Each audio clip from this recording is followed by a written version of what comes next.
High বন্ধুরা, তোমরা সবাই কেমন আছো? আশা করি সবাই ভালো আছো, সুস্থ আছো। আমি কিন্তু ভালো নেই, আমাকে দেখে বুঝতে পারছো। কয়েকদিন একেবারেই ভিডিও দেইনি, তাই ভাবলাম একটু ভিডিও দেই। কালকে ভিডিওগুলো দেবো, কয়েকদিন একটু একটু ভিডিও তোলা ছিল, ওই ভিডিওগুলো দেবো। আর এতক্ষণে যে ভিডিওগুলো করছি ওটা দেবো। সত্যি কথা বলতে কি, আমি একটা ফ্রড ক্যাশে ফেসে গেছি, বুঝতে পেরেছো? মানে কাজের নামে আমার অনেকগুলো টাকা চলে গেছে। মানে ধার করে টাকাগুলো দিয়েছি আর টাকাগুলো ফেরত পাইনি। ওই জন্য সত্যি কথা বলতে কি আমি কোনো ভিডিও করিনি কয়েকদিন ধরে। মানে বলতে গেলেও আমার কান্না পাচ্ছে। তো ওইটা নিয়ে আমি কালকে তোমাদের ভিডিও করে দেখাবো। তো আজকে যেইটুকু ভিডিও আছে ওইটুকু তোমাদের দেখালাম, আশা করি তোমাদের ভালো লাগবে। দেখতে পেয়েছো, বেরিয়েছি, এটা হচ্ছে শনিবারের বিকালের ভিডিও। বেরিয়েছিলাম একটু যাব বলে।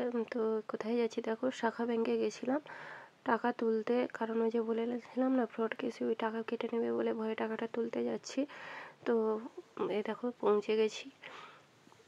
যে শাখা ব্যাংকে এখানে বেশি ভিডিও করতে পারিনি, কারণ অ্যালাউ নেই, না বলেছে, তার জন্য করিনি। তারপরে দেখো রবিবার ভোরে এখানে উঠে বসে আছি, কারণ প্রচণ্ড ঠান্ডা লাগছে, এতটাই ঠান্ডা লাগছে। মানে কাজ বাজ করেছি তো সকালে, এখানে দেখো বাইরের দিকে একটু রোদ লেগেছে, বসে আছি। আর এখানে দেখো বিড়ি কলাই বেজানো হয়েছে, মা বড়ি দেবে বলে। আর আমি দিতে পারি না, সত্যি কথা বলতে দিতে পারি না। আর তোমাদের দাদাভাই মিক্সিতে বেটে দিচ্ছে, এই যে দেখো। আর মিক্সিতে না বাটা যায় না, পাতলা হয়ে যায়। শিলে বাটলে ভালো হয়, শিলনোড়াতে।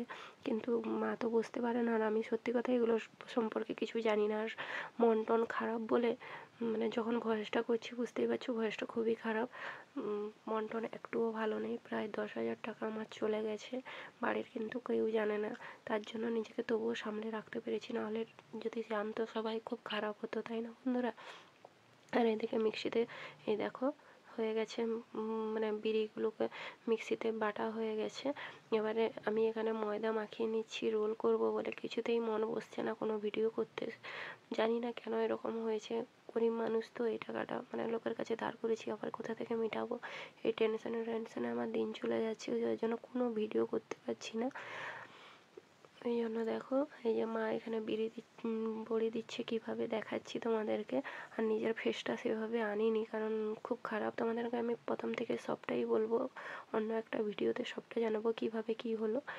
আর এই যে দেখো বড়ি দিচ্ছে মা, ওই যে তেলের পেপার হয় না, ওইখানে ছাঁদা করে দিয়েছে, ওইটা দিয়ে বড়ি দিচ্ছে। কেমন হচ্ছে বড়ি দেওয়াটা বলো? তোমাদের কাদের কাদের বাড়ির দিকে এরকম শীতের দিনে বড়ি দেওয়া হয় জানিও। আমাদের প্রতি বছরই দেওয়া হয়, গত বছর মেয়ে ছোট ছিল বলে দেওয়া হয়নি। আর প্রতি বছর না হলে দেওয়া হয়, আমি একটু একটু দিই, মা পুরোটাই দেয়, আমি দিতে জানি না গো। আর কত সুন্দর লাগছে দেখো, দেখলেও মন ভরে যায়। তো ভিডিওটা কেমন লাগলো জানিও, আশা করি ভালো লাগবে না, কারণ না বিভিন্ন রকম মিক্সিং ভিডিও। তো ভালো থেকো, সুস্থ থেকো, সবাই আমাকে মনে রেখো। আর কেউ আমার মতো এরকম ফ্রড কেসে পড়ো না, তাহলে পুরো জীবনটাই ভেসে যাবে। দেখা হবে অন্য একটা নতুন ভিডিওতে। আর সবাই ভিডিওটাকে লাইক শেয়ার করে দিও প্লিজ। এভাবে সবাই আমার পাশে থেকো।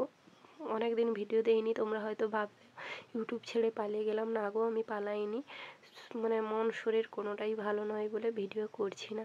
তোমরা যদি একটু ভালোবাসা দাও অবশ্যই ভিডিও করব আমি। আর মায়ের প্রায় বড়ি দেওয়া কমপ্লিট হয়ে এসছে, ওই জন্য আজকের মতো সবাই ভালো থেকো, সুস্থ থেকো। আর বারবার বলছি, আমার মতো কিন্তু কেউ মানে সোশ্যাল মিডিয়ায় কাউকে বিশ্বাস করে টাকা দিও না, তাহলে কিন্তু পুরোটাই ফেসে যাবে। আজকের মতো টাটা, বাই বাই।